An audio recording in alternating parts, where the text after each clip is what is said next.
let's get moving on the South Coast District and the Deputy Director's report. Thank you, Mr. Chairman. Next item is item 21, Deputy Director's report for the Los Angeles County portion, South Coast District. And the report contains 5 waivers and 2 material amendments. Staff is not aware of any opposition to the items in the District Director's report, and we recommend the Commission concur with the Executive Director's determination on these matters. Thank you. Is there any unwillingness for unanimous concurrence with the Deputy Director or the Executive Director's action? Seeing none, we do concur. That brings us to items, we have nothing on the, moving to the consent calendar, so that brings us to items 23A through D. And I have a PowerPoint for this item. You can pull that up. Thank you very much. And these are related items that will be combined into one staff presentation. The proposed projects are located on 4 contiguous lots in the Millwood area of Venice, about a half a mile from the beach. The applicant for this, for these items, is proposing to demolish. If I could, excuse me, I apologize. I did miss the opportunity on item 21, which we just took on, which was our Deputy Director's report, Jack, and there was one public speaking card that I neglected to see. So I would like to invite Robin Rudisil up to, if you could. I apologize for that interruption, but does Robin like to come speak to item 21? I'm sorry, Ms. Rudisil. Thank you. Robin Rudisil, Chair of Venice Land Use and Planning. I am going to do one thing in my official Neighborhood Council role, and that is to tell you that the Venice Neighborhood Council has reinstituted our process for recommending Venice projects to be categorized as VNC de minimis. And at a recent meeting, the board approved a recommendation for 3 projects in that category, 2512 Ocean, 451 Sherman Canal, and 321 6th. And a letter will go out. And I'm only telling you this here and now as this is the first time we've done this in many years. And then as a Venice, an individual Venice stakeholder, I just wanted to mention one thought about character. I know there's been a lot of concern that the process is broken down because of differences on character issues, and that's true. There's work to be done, and we're doing it. But the biggest issue by far is what our councilperson Bonin had identified in his letter in June to you, which was the issues with the city's processes. And so I just wanted to reiterate, I continue to agree with him, and the right way forward is to increase the transparency, fix the process problems, and enhance the public process, and that relates to the recommendation I made earlier today. So I hope you will actively support this approach. Thank you. Thank you. Okay. Apologize again, Jack, for butting right in, but I needed to deal with that. And so now we're back to items 23A through D. So as I was mentioning, these proposed projects are located on 4 contiguous lots, as you can see here in this slide, and this in this Millwood area of Venice. And the applicant is proposing to demolish 1 small single-family residence on one of these parcels and construct 3 new residences on the 3 adjacent vacant lots. Now the 3 lots, those 3 vacant lots have been used as a community garden for a number of years until the lease ran out in January of this year. Now, as the Commission is aware, in March of this year, the Commission pulled a number of permit applications for the demolition of existing residences and the construction of these newer, larger residences from the District Director's report. They were scheduled as de minimis waivers in order to address whether or not the proposed residences were consistent with the character of the surrounding community. And then after a lengthy public hearing in June, the Commission approved these permit applications, finding them consistent with the character of the surrounding area. Now the 4 applications before you today were submitted prior to the March meeting, and they were filed in late May and represent the last batch of applications that were in the queue prior to the March meeting as potential de minimis waivers, which I will talk about the de minimis waiver process in just a minute. The proposed residences are almost identical in size. I can't move it forward. Could you next slide, please? The proposed residences are almost identical with respect to size, height, and design. And the proposed homes range in size from about 2,000 square feet to about 2,100 square feet, and are all 27 feet in height and have a 3-car garage. Next slide. Now, the lots on the north side of Mildred Avenue are very small 2,000 square foot lots. The certified LUP restricts the height of residences in this area to 25 feet for a flat roof or 30 feet for a varied roof line. In this case, the city granted a variance for these homes allowing a height of 27 feet, given the roof line was somewhat varied, and the fact that they're on these very small 2,000 square foot parcels. Next slide, please. Now, as you can see here, the proposed residences are consistent with the height, scale, and designs of the homes on the northern side of Mildred Avenue.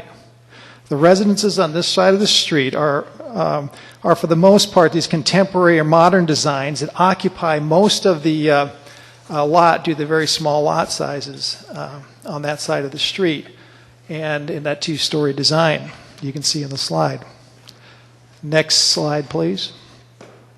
The homes on the south side of the street are a mix of older 1, 2, and some 3-story residences on larger lots. And this slide shows the homes directly across the street from the proposed residence. Next slide. And this is just a slide of the small little home that's going to be demolished. Next slide. And these are the vacant lots that were used as a community garden for a number of years. Now, as I informed the Commission at the June meeting, given the local community concerns regarding the large number of these demolition and rebuild projects in Venice, replacing them with these much larger residences, staff is not going to be accepting or processing any permit waivers for this type of development. Staff has been directing these applications to go back to the city for a coastal development permit so the city can address the community character issues associated with these larger and more modern residential designs. At the June hearing, some of the commissioners asked staff to explore an alternative process that would provide some sort of local hearing process that would allow for public input that would result in design changes at the local level in response to some of these community character concerns. And the applicants would then be able to apply to the commission for a de minimis waiver, thereby saving the applicants the time and expense of going through a full-blown CDP process at the city level.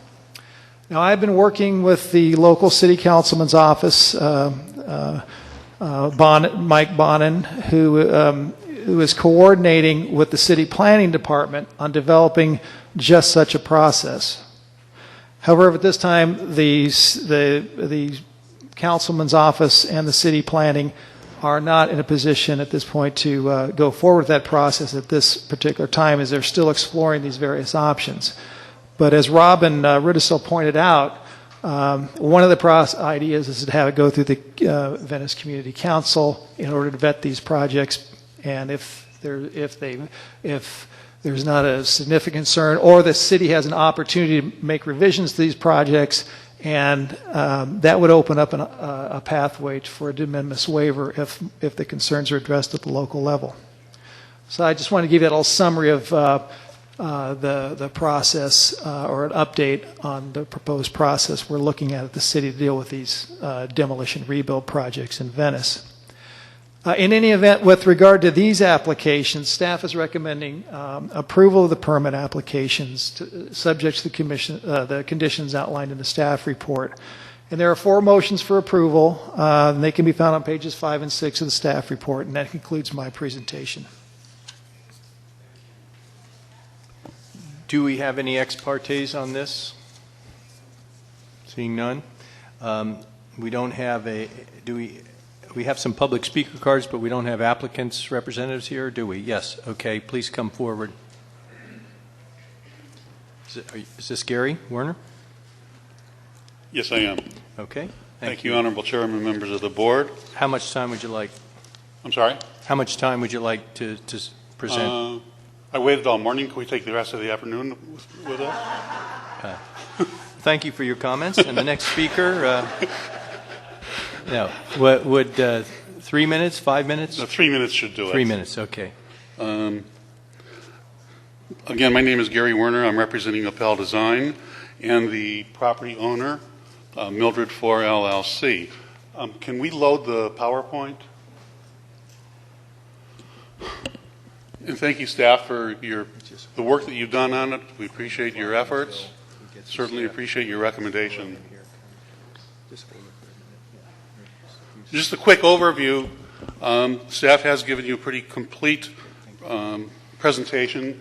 These are the 4 permits that we have on the agenda for tonight, or this afternoon. The property is located about 0.6 of a mile from the beach. It's marked on this slide in the little red square there. I'll zoom in on it closer. These are the 4 lots. This is the zoning of the property. This is our boundary and topographic survey. This is the property as it exists today. And as you saw earlier, these are some of the nearby buildings.